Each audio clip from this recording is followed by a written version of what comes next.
The broken rope led from the church tower into the breathing dark of the reeds. The bell stopped above Nils's head. Cold hemp burned his palms, and the iron tongue gave one cracked strike before the whole tower shook. Below him, midsummer fires snapped in the churchyard, people lifted their faces, and his younger brother Ivar vanished from the rope's loose end as if the dark had swallowed him. Nils lunged across the beam. His knee struck old dust, and splinters bit through his wool trousers. The rope whipped downward through the trap in the floor, trailing frayed fibers that smelled of tar and wet rot. By the time he reached the ladder, women were shouting Ivar's name. Outside, smoke from birchwood and pitch drifted low over the graves. Children clung to their mothers. Men ran toward the marsh path with lanterns. The bell, which should have carried over meadow, byre, and grazing hill, hung silent against a pale northern sky. "You check the rope," called Pastor Lund, his voice thin with strain. Nils opened his mouth, then closed it. He had checked the upper knots, not the lower span near the wheel. He had meant to fix it after the hay was brought in. He had meant many things. Old Marta from the river cottages pointed toward the reeds. "The Stalo has taken payment," she said. No one answered her, yet no one told her to stop. At the marsh edge, lantern light shook over black water and sedge. Nils saw something pale caught on a willow stump. He waded in and drew it free. It was not torn rope from the tower. It was the bell rope itself, or part of it, stretched impossibly far and knotted in a pattern no church hand used. One end was ragged, the other slid away into the reeds, as if the earth had taken hold. Then came Ivar's cry, faint and raw, from deep inside the marsh. Nils gripped the rope. Behind him the villagers muttered his name with blame already forming. Ahead, the reeds bent though no wind moved them. If he stayed, they would search till dawn and find only mud. If he went, he would enter the place people crossed themselves before naming. He wrapped the rope around his wrist and stepped into Stalo marsh. Knots beneath the reeds. The mud seized Nils's boots at once. Water slid over the leather and turned his feet numb. He moved by touch as much as sight, one hand on the rope, one hand pushing reeds aside. Behind him the churchyard lights shrank until they looked like embers caught in mist. Each knot tightened around a memory he had once called necessity. The first knot came where the rope passed under a fallen birch. It was tied tight, with a small twist tucked under the loop. Nils knew that twist. He had used it as a boy when he wanted a knot that would hold till another hand pulled it loose. When his fingers pressed it, the marsh changed. He was 13 again, kneeling beside the parish storehouse. Snow stung his cheeks. A sack of rye lay hidden behind the woodpile, and Ivar, still small enough to fear being caught, stood guard with watering eyes. Their father had died before spring. Their mother coughed blood into rags. Nils had stolen the rye from a Sami family camp near the winter road, after hearing the men say they had traded hard for it. In the memory, Ivar whispered, "They need it too." "We need it first," Nils answered. Back in the marsh, Nils bent over as if struck. He tasted sour water at the back of his throat. He had told himself hunger made all things equal. Yet he still remembered the child's mitten near the campfire, patched 3 times at the thumb. He loosened the knot with shaking hands. The rope slid forward. Somewhere ahead, Ivar cried out again, weaker now. Nils pushed on until the reeds opened around a shelf of firmer ground. There he found hoof marks, old and cut deep. Reindeer. The tracks ran toward a low rise where birch poles had once stood. Only chopped stumps remained, silver at the top. He knew this place. Years earlier the villagers had taken hay here and called it wasted land, though a Sami herder named Murray had stood before the parish hall and said the rise was a resting ground for reindeer during fly season. Nils had stood by the wall that day and kept quiet. The second knot lay draped over one of the old stumps. When he touched it, summer voices rushed around him. Men smelled of sweat, horse, and cut grass. The bailiff asked who had seen Murray's brothers move the boundary stones. Nils had seen no such thing. He had only heard the blacksmith say the parish wanted the meadow clear for settlers' cattle. Still, when the bailiff's eyes settled on him, Nils nodded. "I saw them at dusk," his younger self said. Why had he lied? Because the bailiff had promised him regular work at the tower. Because he was tired of being the poor son of a dead fisherman. Because standing near authority felt warmer than standing outside it. The memory broke. Nils fell to his knees in moss wet as a sponge. His hands would not stop trembling. A shape moved on the rise. For one wild breath he thought of the giant from Warning Tales, the long-limbed stalker parents named when children strayed. But what stepped from the mist was no giant. It was an old woman with a red-edged shawl and boots dark with peat water. Her face held deep lines, and her gaze did not flinch. "Murray," Nils said. She looked at the rope around his wrist. "The Marsh remembers hands," she said. "My brother is inside." "I know." Her voice stayed calm, though grief sat in it like a stone. "The old quiet keeper is angry. Your people drained channels, cut resting ground, and dragged the bell over nesting water. You gave blame a name and called the Marsh guilty. Now it answers." Nils stared at the chopped stumps. "Can it be bargained with?" Murray stepped closer. Rain smell clung to her shawl, mixed with smoke from juniper. "Not with coins. Not with fear. With return. With truth." She touched the second knot but did not untie it. "You tied this one. Open the rest yourself." The place where sound was buried. Murray did not lead him by the hand.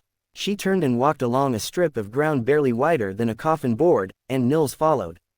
The rope dragged through shallow pools, making a soft hissing sound.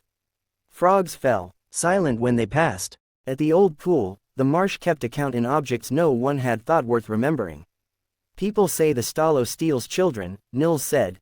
"People say many things when they want their own hands clean," Murray replied. He had no answer. The marsh smelled of crushed sedge and old water. Once, his mother had hushed him with a palm on his hair when thunder rolled over the river. He wanted that touch now, though he had not wanted it at 15. They came to a pool round as a well mouth. Stones ringed it in a careful circle, each marked by weather, lichen, and age. Half the ring lay buried under parish spoil, broken fence rails, rusted iron, and a church cartwheel sunk to its rim in mud. At the water's edge stood a third knot, thick as a fist. Nils knew before he touched it what he would see. Autumn rain battered the church roof. Pastor Lund had asked him why the lower pasture flooded after the new ditch was cut. Nils had walked the line himself. He had seen where the ditch bit into the marsh and sent murky water over a stone ring half hidden in grass. He had also seen the timber markers the settlers wanted to keep. "The marsh shifts on its own," he told the pastor then. The pastor had believed him because Nils spoke plainly and kept the bell well. After that, men widened the ditch. Birds left the pools. Reindeer turned aside from the churned banks. The bell sounded farther, but the ground fell sick. When the memory passed, Nils pressed both hands to his face. He had not done these things in one burst of cruelty. He had done them in pieces, each small enough to carry. Put together, they weighed more than he could stand. Murray crouched by the stone ring. Her fingers rested on one buried rock. "My grandmother came here when her first son died in winter," she said. She placed white hair from a reindeer calf on the water and sat till dawn. No one asked for signs. She only wanted a place where grief could breathe without boots and axes. She stood again. "Can you hear why this anger is not a tale for children?"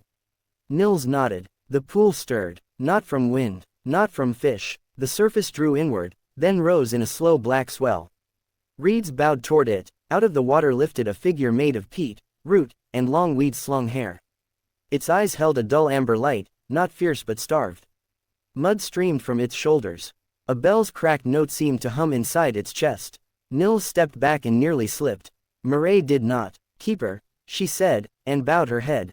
The figure turned toward Nils. Ivar hung behind it on a hummock of grass, bound to a post of driftwood by loops of the bell rope. His face shone with feverish sweat. He tried to call out, but the sound came thin. The keeper raised one hand. In its palm lay small things gathered from years of taking: a brass bell pin, a child's carved spoon, a bit of antler, a strip of blue cloth, and a church nail. Nils understood. This spirit had not hunted from hunger alone. It had held what others had dropped, cut, or stolen, as if guarding a place piece by piece while men stripped it around the edges. "Take me," Nils said. "Let him go." The keeper's amber gaze stayed on him, empty of mercy and empty of hatred. It opened its other hand. There lay the fourth knot, wet and dark. Murray spoke without looking at him. "Not trade. Speak." His tongue felt heavy. Behind his ribs, shame beat harder than fear. If he named the lie before Murray, before God, before the marsh, the village would know what sort of man rang their bell. Ivar lifted his head. Even from across the pool, Nils saw trust in his brother's eyes. Not trust that Nils was good. Trust that he had come. Nils took the knot. The lie given back. The fourth knot tightened under Nils's grip until the cord cut his skin. Then, he stood once more inside the parish hall on the day of the boundary hearing. Men lined the walls, Wet wool and tallow smoke thickened the air. Murray's brothers waited near the door, hats in hand, while the bailiff tapped the table with a spoon. He could not pull his brother free without carrying the weight of his own voice. "Tell us what you saw," the bailiff said. Young Nils in the memory glanced toward Ivar, who sat on the bench with a swollen ankle. If Nils angered the bailiff, the promised tower wages would vanish. Without those wages, they would lose flour before winter. Fear took the shape of duty and put words in his mouth. "I saw them move the stones," he said. He had watched Murray close her eyes, once, and only once. That brief closing had followed him longer than the bailiff's coins. The memory held, waiting. It would not break until he changed it with his living mouth. Nils lifted his head toward the keeper and toward Murray, and he spoke aloud into the night. "I lied. I did not see your brothers move any stones. I said it for wages. I said it because I wanted standing in the parish. The meadow was taken after my words, and I let people call the taking lawful. I let them blame flood and beast and old tales for what men chose." The Marsh answered with a low shudder. Water slapped stone. The knot loosened in his hand and fell apart like soaked bark. Across the pool, the loops around Ivar's wrist slackened. But the keeper did not release him. It lifted its gaze beyond Nils, toward the church hill, where faint firelight still stained the sky. Murray drew a long breath. "Truth is one board," she said. "A bridge needs more than one." Nils understood the cost then. Words in the marsh were not enough. He would have to speak before the village, before the pastor, before the men who had praised his steady work. He would lose wages, place, and perhaps home. The law stood before him plain as winter. For the first time in years, he did not search for a smaller path around it. "Come with me," he said to the keeper. "Come hear it where the lie did its work." The amber eyes narrowed. Then the spirit reached toward the cartwheel sunk in mud and pushed. The wheel rose with a sucking groan.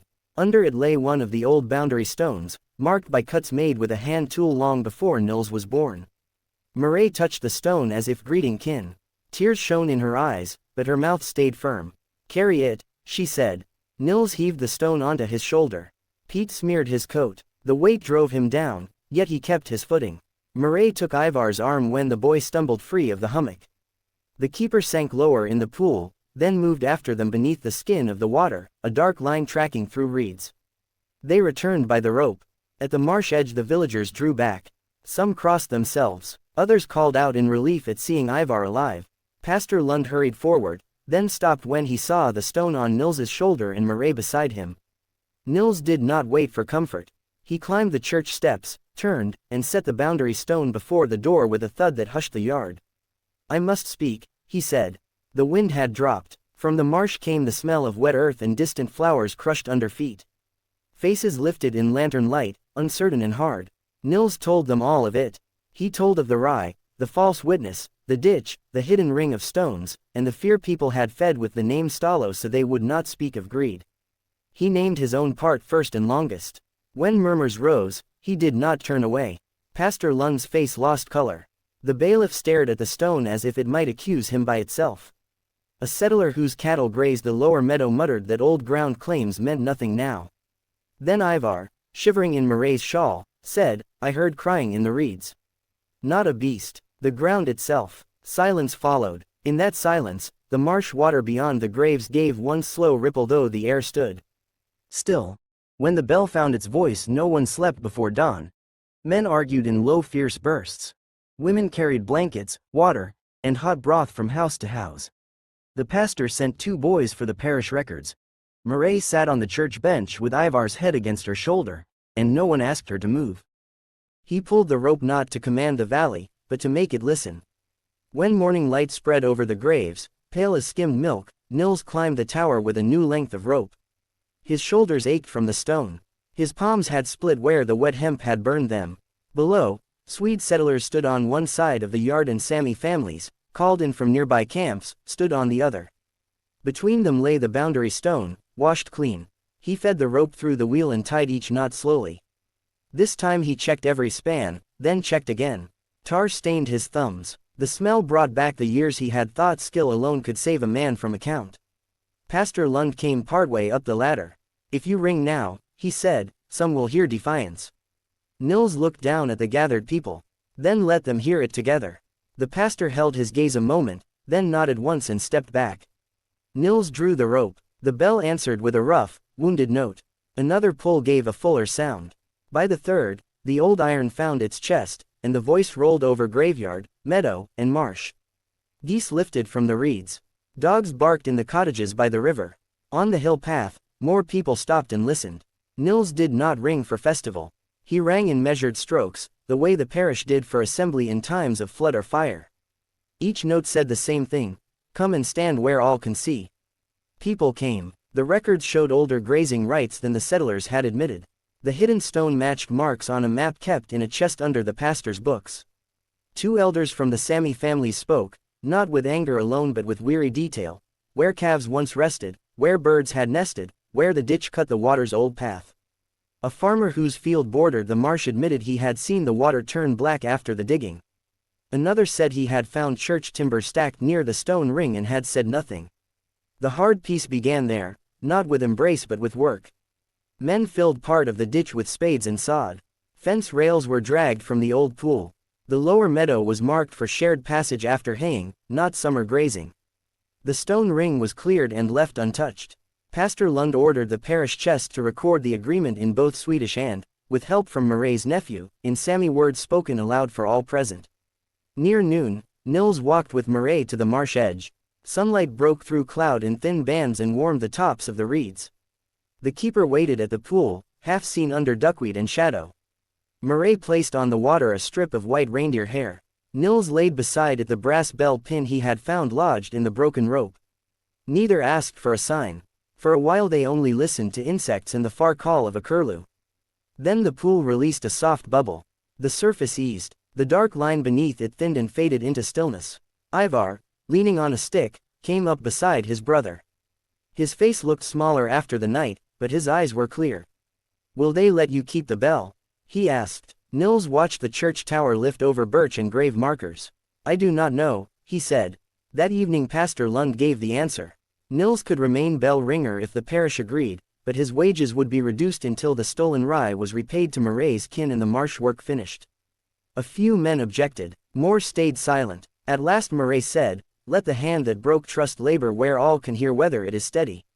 So Nils kept the bell. Through late summer and into first frost, he rang it for prayer, for warning, and for meetings on the marsh repairs. He rang when a child was born in the river cottages and when an old herder was buried facing the open land. People still watched him with old memory in their eyes. Some always would. He accepted that watchfulness as part of the work. Years later, travelers would hear of Stalo Marsh and ask whether a giant lived there. The people of the parish answered with care. They said the marsh was old. They said it kept what men tried to bury. And when the bell carried over the reeds on clear evenings, no one called it the voice of fear again.